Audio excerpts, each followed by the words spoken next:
He was a celebrated war hero, returning from battle with scars both visible and hidden. She was a quiet, invisible companion, accustomed to living in the shadows of the wealthy.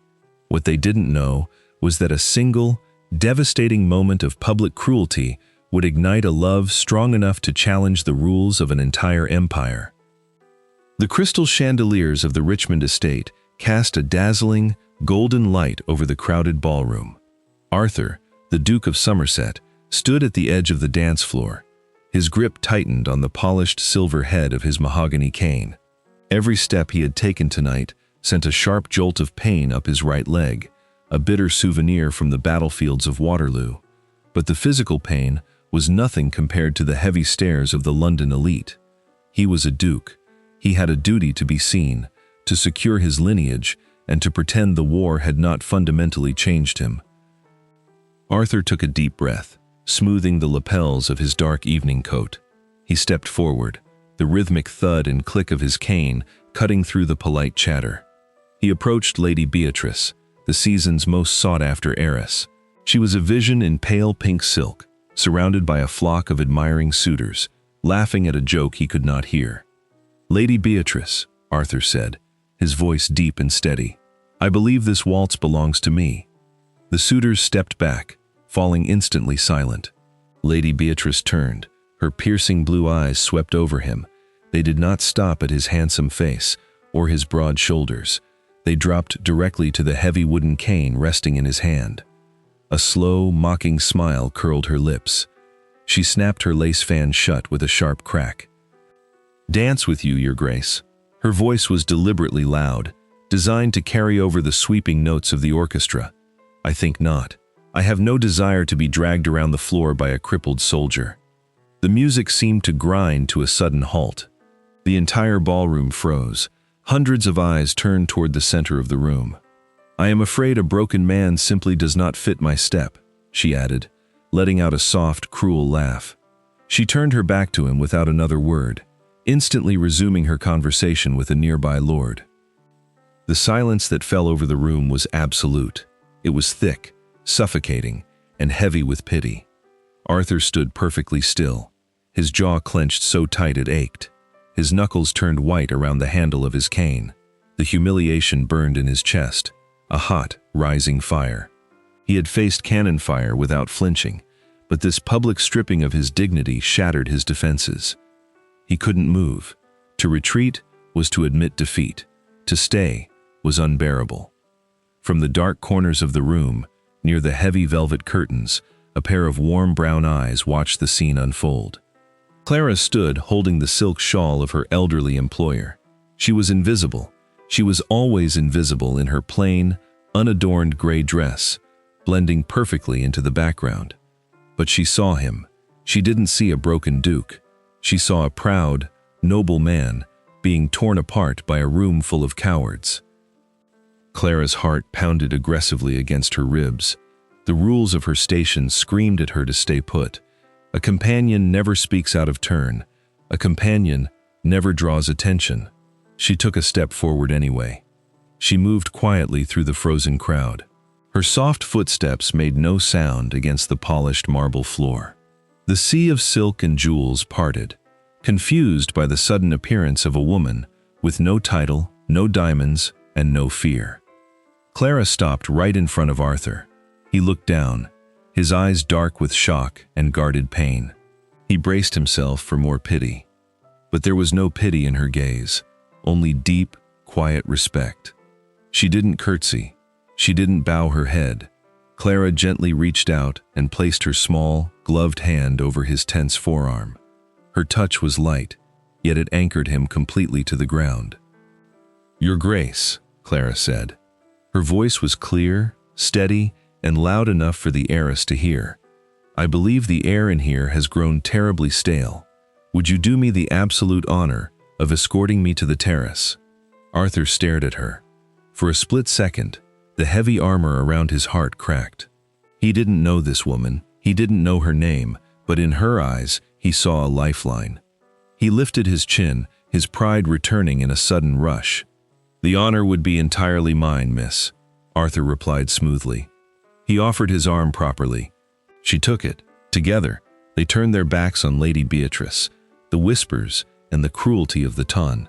With slow, measured steps, the wounded Duke and the invisible companion walked out of the grand ballroom, leaving the entire British high society staring at the door in stunned disbelief. The cool night air hit them the moment they stepped through the heavy French doors and onto the stone terrace. The suffocating heat of 1,000 wax candles and the cloying scent of expensive perfumes vanished, replaced by the crisp, clean scent of the London gardens. Arthur let out a breath he felt he had been holding for an eternity. His grip on Clara's arm loosened slightly, though he did not let go. He needed the anchor more than he cared to admit. The rhythmic click of his cane was the only sound in the quiet dark as they walked a few paces away from the glass doors. He stopped near the stone balustrade. He turned to look at the woman standing beside him. The pale moonlight illuminated her face. She was not a classic beauty by society's strict standards. She wore no jewels, and her gray dress was hopelessly out of fashion. Yet, as she looked back at him, her dark eyes held a fierce, quiet intelligence that made her more captivating than any heiress in the ballroom.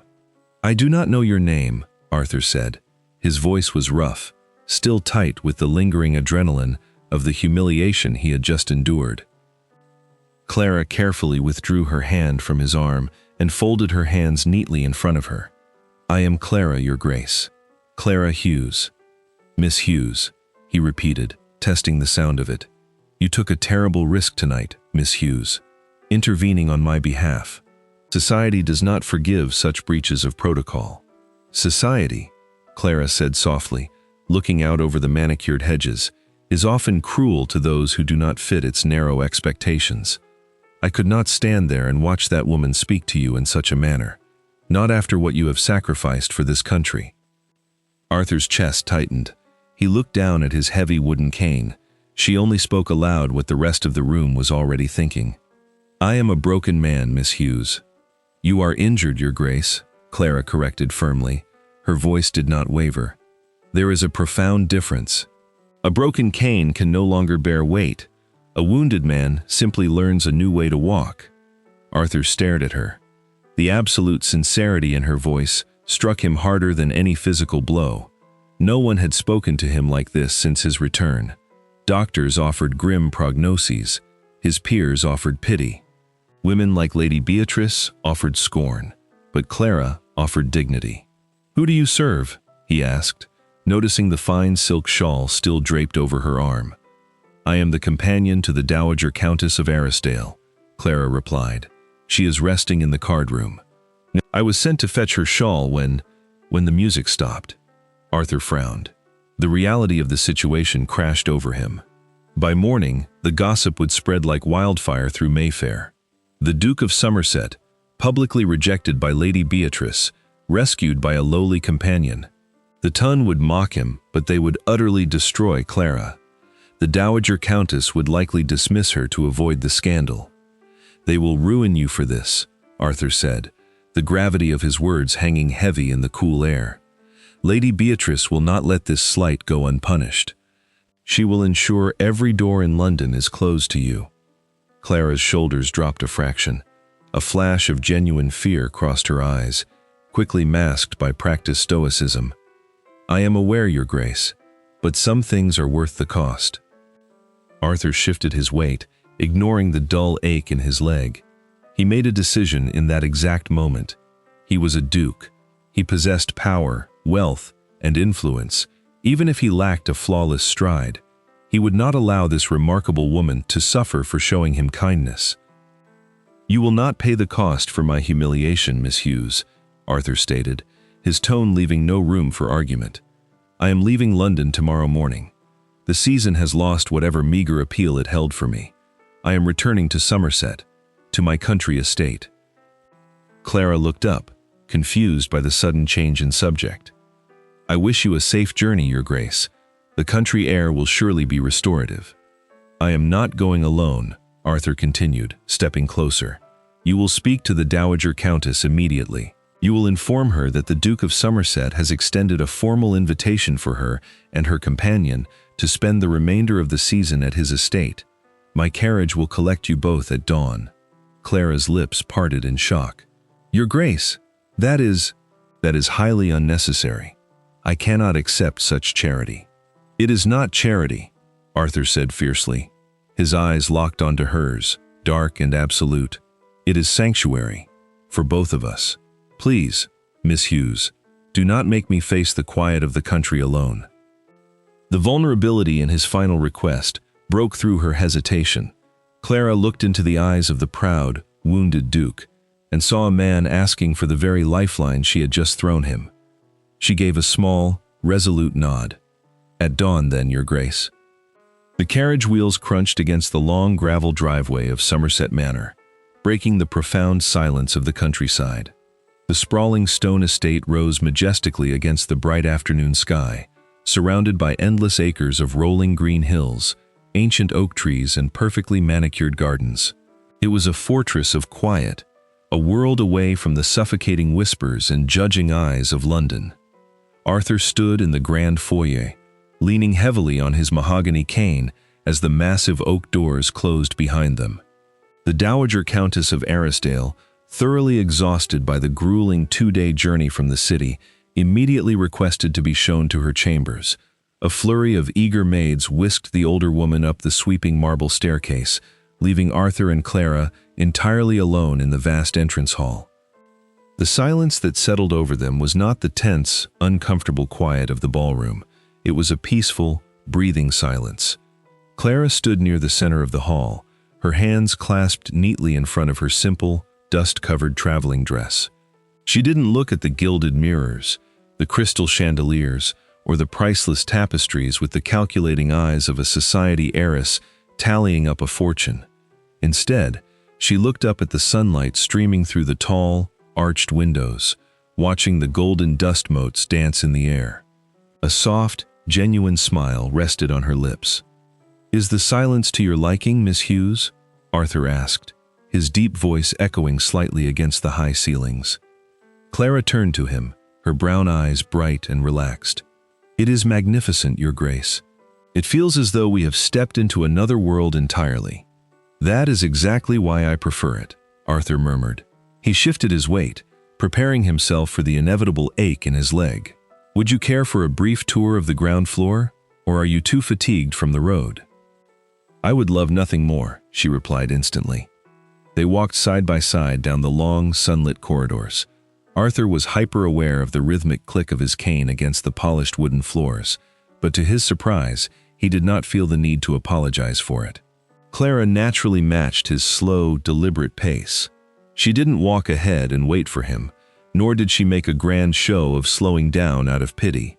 She simply walked beside him, a steady and calming presence. Arthur stopped in front of a set of towering double doors carved from dark walnut. He pushed them open, stepping aside to let her enter first.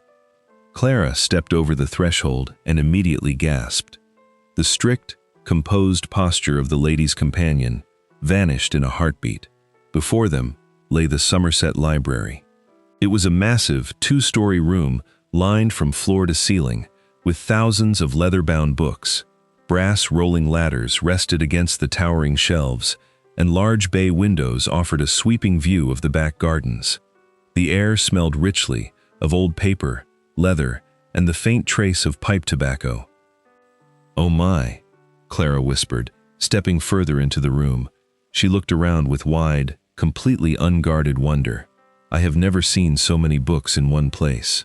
Arthur watched her, utterly captivated. He had brought countless members of the ton into this room over the years. The society ladies always feigned polite interest, usually complaining about the dust or using the window to check their reflections. But Clara was practically glowing. She walked slowly toward the nearest shelf, raising a gloved hand to gently trace the gold leaf lettering on the spine of a heavy volume.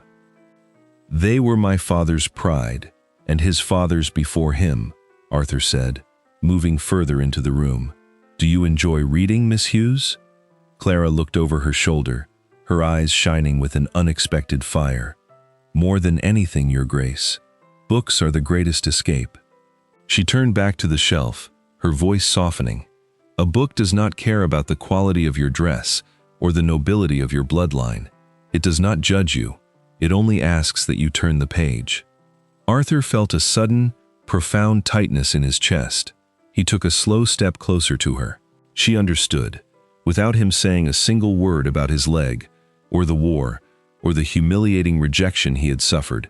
She understood exactly what it meant to be judged by the surface alone. "Then you and I share a similar philosophy, Miss Hughes," Arthur said softly. He reached out and pulled a slim volume of poetry from the shelf right next to her hand. As he did, the rough fabric of his coat sleeve brushed against the soft cotton of her sleeve. Clara froze, her breath catching slightly in her throat. She looked up. He was standing much closer now, tall and imposing, yet looking at her with a gentle intensity that made her heart race. "Consider this library yours, for the duration of your stay," Arthur murmured, holding the book out to her. "You may read anything you wish. You are no longer invisible here, Clara." It was the first time he had used her given name. The sound of it on his lips sent a warm shiver down her spine. Clara reached out and took the book, her fingers lightly grazing his warm knuckles. "Thank you, Arthur," she whispered back. A comfortable, deeply charged understanding settled between them in the quiet library, binding them together in a world far away from the cruelty they had left behind. The heavy, rhythmic drumming of rain against the tall drawing-room windows matched the dull, persistent ache in Arthur's right leg. A sudden summer storm had rolled over the Somerset estate just after luncheon, turning the sky a bruised purple and trapping them indoors. The damp country air always made the old war injury flare up with a vengeance. Arthur sat in a deep leather armchair near the grand marble fireplace, staring into the crackling flames. He gritted his teeth, subtly rubbing his hand over his thigh to chase away the deep bone ache. He hated the weakness. He hated the constant reminder of his own physical limitations. A few feet away, curled comfortably on a velvet settee, sat Clara. She held the volume of poetry he had given her the day before, her eyes moving steadily across the pages. She looked utterly at peace, bathed in the warm, flickering firelight. Arthur let out a harsh, involuntary sigh as another sharp jolt of pain radiated down his leg. Clara stopped reading. She didn't gasp, nor did she rush over with a flurry of panicked, pitying fuss like the nurses or the society matrons always did. She simply closed her book, setting it gently on the side table, and looked at him. "The dampness is unforgiving today," Clara observed softly, her voice a calm anchor in the quiet room. Arthur braced himself for the usual offering of sympathy. "Oh, you poor dear Duke, how dreadful for you." But the words never came. She was merely stating a fact, acknowledging his reality, without making him feel small for it. "It is," Arthur admitted, his voice rougher than he intended. He leaned his head back against the chair. "Sometimes, the cold sinks into the marrow. It makes it difficult to remember what it felt like to walk without a second thought. To run." He closed his eyes, instantly regretting his confession. He had never spoken so plainly about his body to a woman, let alone the woman who had witnessed his ultimate humiliation. He waited for the heavy, awkward silence. Instead, he heard the soft rustle of her skirts. Clara shifted on the settee, turning fully toward him. "Do you miss the man you were before the war?" she asked. Arthur opened his eyes, startled by the directness of her question. He looked at her. Her dark eyes were entirely steady, holding no trace of sorrow or pity. They were completely open, inviting him to finally lay down his heavy armor. "I miss the freedom," Arthur confessed, the truth slipping out effortlessly. "The world praises a soldier for his sacrifice, but they despise the evidence of it. The worst part of the battlefield was not the cannon fire, Clara. It was returning home and watching the ton adjust their gaze.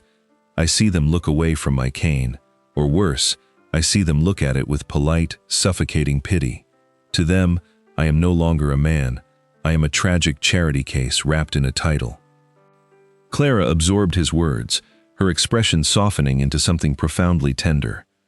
"I do not know the horrors of a battlefield, Arthur," Clara said quietly, her voice barely rising above the crackle of the fire. "I cannot claim to understand the physical agony you carry. but I do know what it is to have the world look at you and decide your worth in a single glance." Arthur frowned, giving her his full attention. "You?" She nodded, looking down at her plain, unadorned hands. "When my father passed away and left us penniless, I ceased to be a person in the eyes of society. I became a lady's companion, a ghost. People look at me the way they look at a heavy drape or a piece of practical furniture. I am in the room, but I do not exist. To be entirely invisible, it leaves a different kind of scar." Arthur stared at her. The air in the drawing room suddenly felt incredibly thick, charged with an invisible current. A profound jolt traveled straight through his chest. She wasn't looking at him as a duke. She wasn't looking at him as a broken soldier. For the first time in his life, Arthur felt entirely, comprehensively seen. Clara recognized his pain because she carried her own hidden wounds, forged in the silent, cruel shadows of the world they both inhabited. Arthur gripped the arms of his chair and pushed himself up. He ignored the burning in his leg, abandoning his cane entirely. He took 2 uneven, painful steps across the rug until he was standing directly in front of her settee. Clara looked up, her breath hitching in her throat as his tall frame cast a shadow over her. Arthur slowly lowered himself, kneeling on his good knee right in front of her. He reached out, his large, warm hands gently covering her small, plain ones. "You are not invisible, Clara," Arthur whispered, his voice vibrating with an intense, raw emotion. His thumb lightly traced the sensitive skin of her wrist.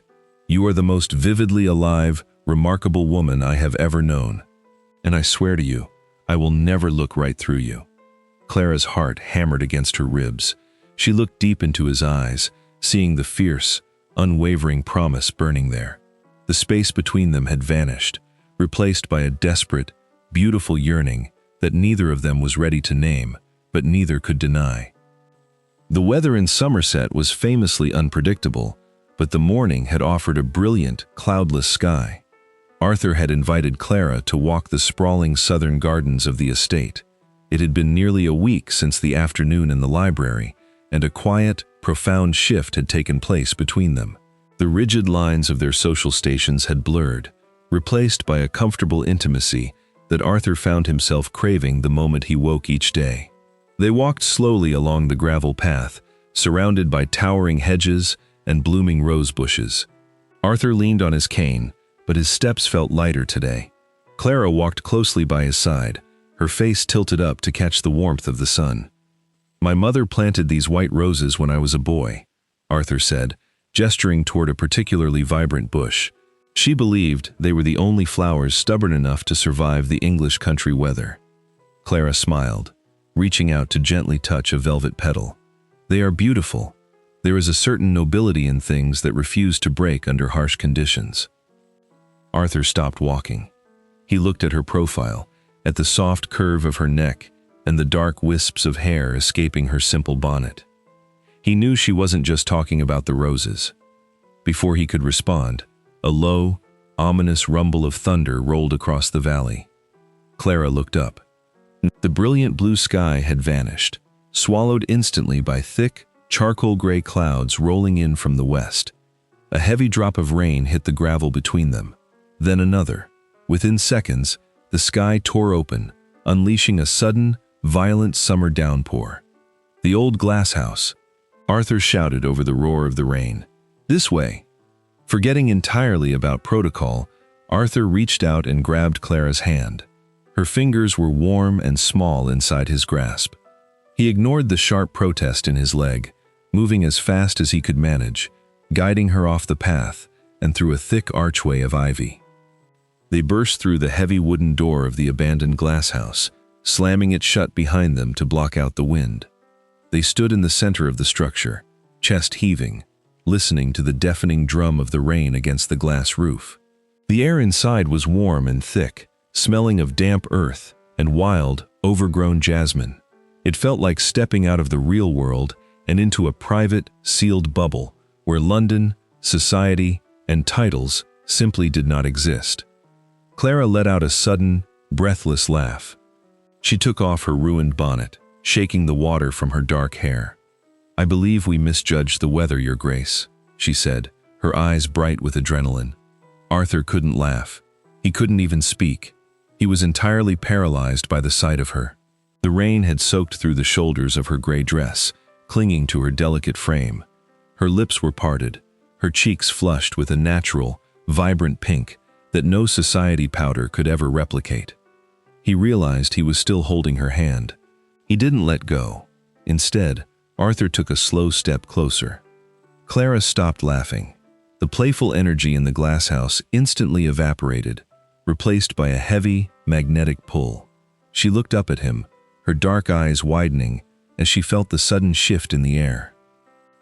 "You are trembling," Arthur murmured, his voice dropping to a rough whisper. "I am not cold," Clara breathed back. Arthur swallowed hard. He lifted his free hand. His knuckles brushed lightly against her jawline, sending a visible shiver down her spine. He gently cupped her face, his thumb moving to wipe away a stray raindrop resting on the curve of her cheek. Her skin was incredibly soft under his calloused fingers. "Clara," he whispered, the name tasting like salvation on his tongue. She leaned into his touch, her eyelids fluttering shut for a fraction of a second. When she opened them again, the emotional yearning in her eyes mirrored the desperate hunger in his own chest. The boundaries of Duke and companion burned away completely. There was only Arthur, and there was only Clara. He lowered his head. His gaze dropped to her lips. She tilted her chin up, her breath hitching, syncing perfectly with his own. The distance between them vanished to a mere inch. He could feel the warmth of her breath against his mouth. Bang, bang, bang. The heavy, frantic knocking against the wooden frame of the glasshouse door shattered the silence like a gunshot. Arthur flinched, pulling back as if he had been burned. Clara gasped, taking a quick step away, her hands flying to smooth her damp skirts, her face flushed crimson. "Your Grace," a muffled, frantic voice called out from the pouring rain. It was Thomas, the head footman. "Your Grace, forgive me. Are you inside?" Arthur closed his eyes, fighting a massive wave of frustration. He tightened his grip on his cane, forcing his breathing to steady before he reached out and pulled the door open. Thomas stood in the pouring rain, soaked to the bone, holding a leather satchel tight to his chest. "What is it, Thomas?" Arthur demanded, his voice sharper than he intended. "An urgent dispatch rider just arrived from London, Your Grace," the footman panted, holding out a sealed envelope wrapped in oilcloth. "The Dowager Countess insists you open it immediately. She says it concerns a terrible scandal." Arthur took the envelope. He looked back over his shoulder at Clara. She was standing perfectly still among the overgrown jasmine, the beautiful, fearless woman from a moment ago suddenly replaced by a pale, terrified ghost. The real world had just kicked the door in. The heavy oak doors of the Duke's private study shut with a resounding thud, but they could not keep out the oppressive chill that had suddenly descended upon the estate. The rain continued to batter the tall window panes, a harsh contrast to the quiet intimacy they had shared just moments ago in the glasshouse. Arthur stood behind his massive mahogany desk. He had not bothered to change his damp coat. He gripped the oilcloth envelope, his knuckles white, staring down at the broken red wax seal of the London Dispatch. Clara sat rigidly on the edge of a leather chair. She had wrapped a dry woolen shawl over her wet dress, but she could not stop the violent shivering that racked her small frame. It was not from the cold. It was from the terrifying, suffocating dread pooling in her stomach. The Dowager Countess of Arrasdale paced the length of the Persian rug, wringing her aged hands. "Read it, Your Grace," the Dowager demanded, her voice shrill with panic. "What has that wretched girl done?" Arthur pulled the thick parchment from the envelope. His eyes swept over the elegant, looping handwriting of his solicitor in London. As he read, the color completely drained from his face. The muscles in his jaw locked so tightly, it looked as though they might snap. He didn't speak. He simply crushed the letter in his fist, his breathing growing dangerously heavy. "Arthur," Clara said softly. Her voice trembled, but she forced herself to meet his dark, furious gaze. "Please, tell me." Arthur looked at her, his heart twisting violently in his chest. "Lady Beatrice did not accept our departure quietly. he began, his voice a low, dangerous rumble. "She has spent the last week spreading a calculated, vicious rumor through every parlor in Mayfair. She is claiming that my public rejection at the ball was entirely orchestrated by you." Clara's brow furrowed in utter confusion. "By me? But I did nothing but offer my arm." "She is telling the ton that you are a manipulative, scheming opportunist," Arthur continued, his voice dripping with disgust. "She claims you preyed upon my physical weaknesses, that you used a moment of vulnerability to compromise a duke and trap me into an unwanted marriage." A suffocating silence filled the study. Clara felt the air leave her lungs. The beautiful, fragile bubble they had built over the last week popped, leaving nothing but the cruel, ugly reality of their stations. She was not a woman in the eyes of society. She was a penniless servant. And a servant reaching above her station was the greatest sin of all. "Merciful heavens," the Dowager Countess gasped, sinking into a chair and clutching her chest. "We are ruined. Clara, you are entirely ruined. You will never find employment again. They will paint you as a wicked seductress." "I will not allow it," Arthur roared, slamming his fist down on the desk. The inkwell rattled violently. "I will write to the papers immediately.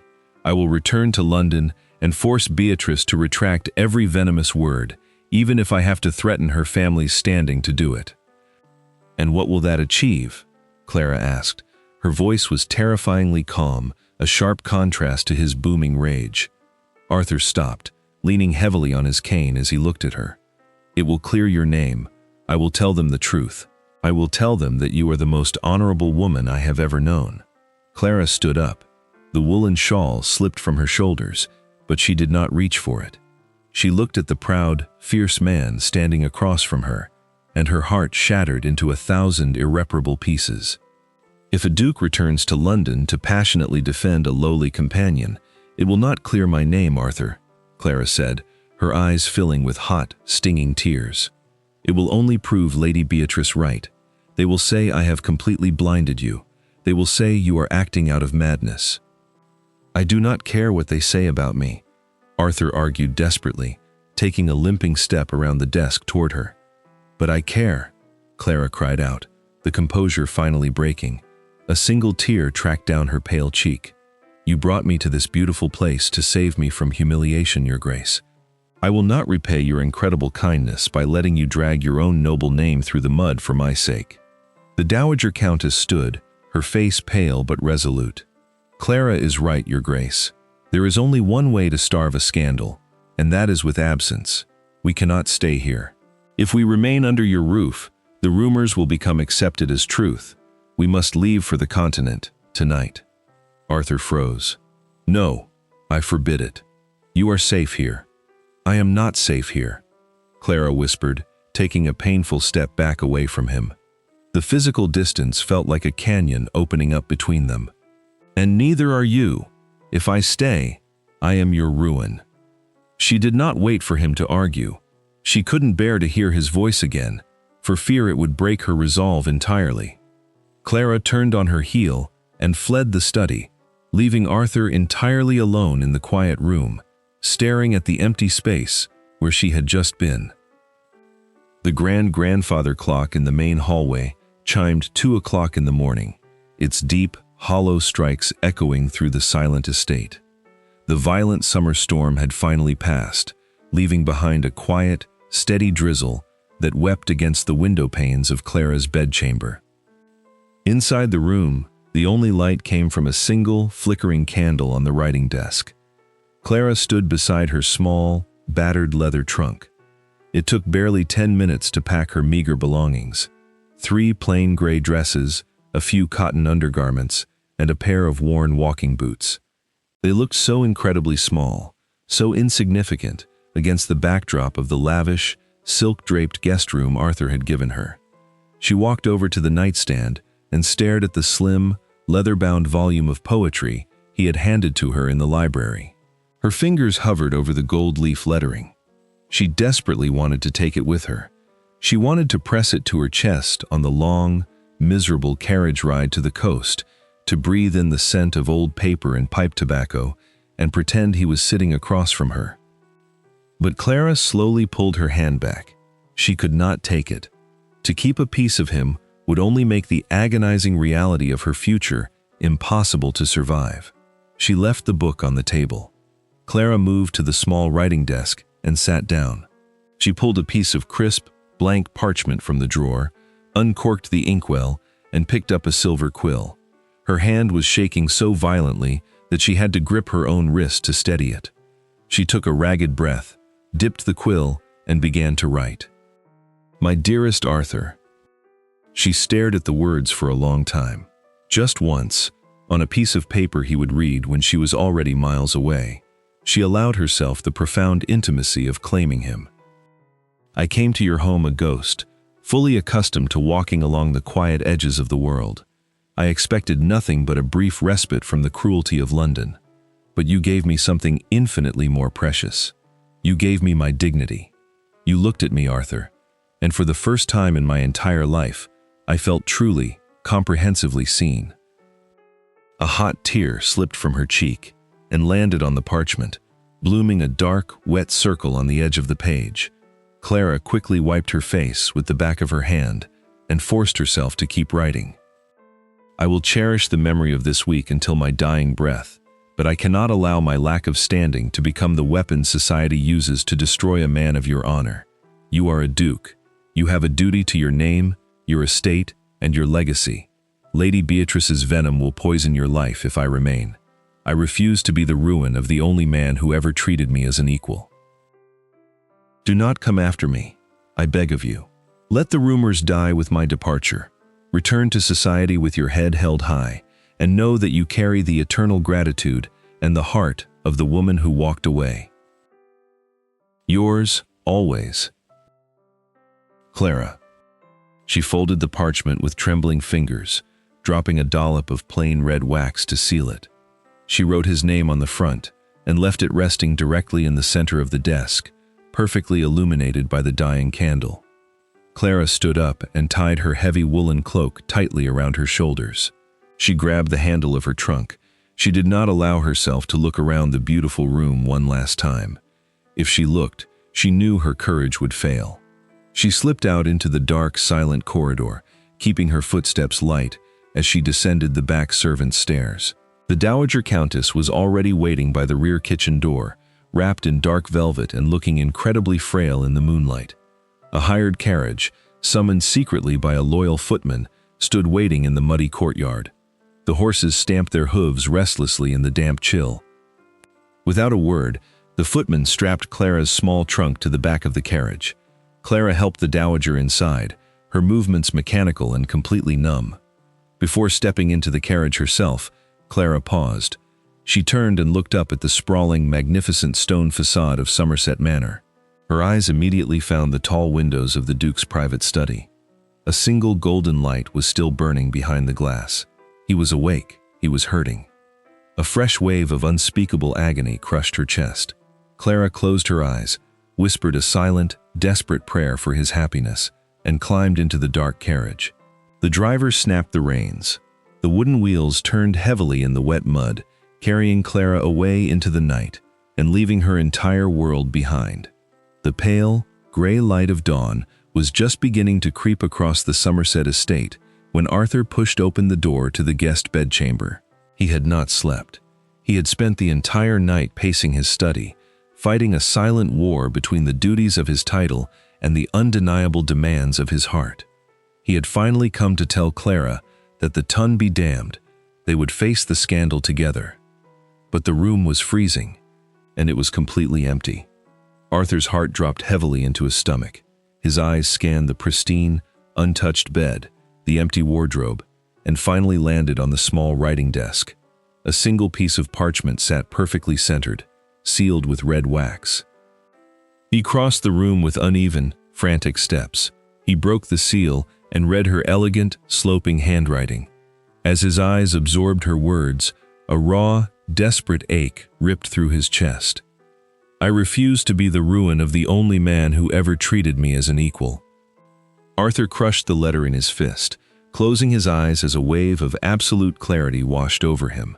The gossiping lords and ladies of London, the vain heiresses, the strict rules of society. None of it mattered. The title of Duke was nothing but ash in his mouth if he had to spend the rest of his life without the woman who saw him as a whole man. "Thomas," Arthur roared, his voice booming down the quiet corridor. The head footman appeared moments later, looking startled and out of breath. "Have my horse saddled immediately," Arthur commanded, already turning toward the door. "Your Grace, a carriage would be much safer in the mud, and your leg—" "Saddle the black stallion, Thomas, now." 10 minutes later, Arthur was riding out of the courtyard. The cold morning mist clung to the rolling hills, blurring the trees and hiding the horizon. He pushed the stallion to a fierce gallop. The harsh, relentless bouncing in the saddle sent blinding, agonizing jolts of pain up his right leg, but Arthur gritted his teeth and urged the horse faster. The physical agony was entirely eclipsed by the terrifying thought of Clara disappearing into the world without him.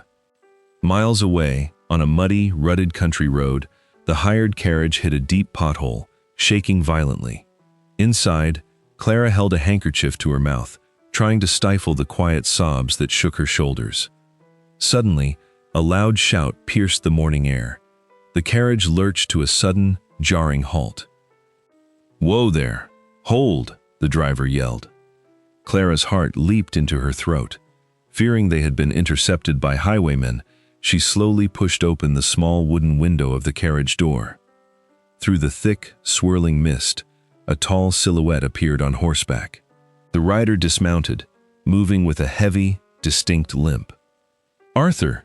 Clara gasped, her breath fogging the cold air. She threw the carriage door open and stepped down into the muddy road, entirely forgetting her cloak. Arthur was walking toward her, leaning heavily on his mahogany cane. He was covered in mud, his hair wild from the wind, and he was breathing hard. He had never looked more magnificent. "You foolish, brave woman," Arthur panted, stopping mere inches from her. His dark eyes blazed with a fierce, possessive fire. "Did you honestly believe I would let you go?" "Arthur, you must go back," Clara pleaded, tears spilling freely down her cold cheeks. "If you are seen chasing after a lady's companion like a madman, society will completely destroy you." "Let them," Arthur shouted, his voice echoing across the empty fields. He reached out, his large hands gripping her shoulders, pulling her flush against his chest. "Let them talk, Clara. Let them strip me of my standing. My title is nothing but an empty shell if you are not by my side to share it." Clara looked up at him, her lips trembling. "I have no dowry. I have no name. You have my heart," Arthur said fiercely, his voice dropping to a raw, emotional whisper. He lifted a hand, gently cradling the side of her face. His thumb wiped away her tears, just as he had done in the glass house. "You gave me back my dignity. You gave me back my life. The humiliation I suffered at that ballroom was not a tragedy, Clara. It was the greatest blessing of my entire existence, because it led me straight to you." Clara let out a broken, joyous sob. The heavy armor she had worn her entire life melted away under the absolute certainty in his eyes. Arthur threw his cane aside. It hit the muddy road with a dull thud, entirely forgotten. He wrapped both arms securely around her waist, pulling her up onto her toes, and crashed his lips down onto hers. The kiss was desperate, breathtaking, and deeply anchoring. It was a promise forged in the shadows, now standing proudly in the light of day. Clara wrapped her arms around his neck, holding on to the wounded Duke who had just become her entire world, knowing with absolute certainty that neither of them would ever be invisible again. Thank you so much for spending your time with us and allowing this beautiful story of Arthur and Clara to unfold. If this tale of true love and quiet courage touched your heart, please take a moment to leave a gentle like and subscribe to the channel. Your support means the world and helps us bring more heartwarming historical romances to life every single week. Before you go, be sure to click on the next video appearing on your screen for another unforgettable journey. Until next time, take care and keep believing in the power of a beautiful soul.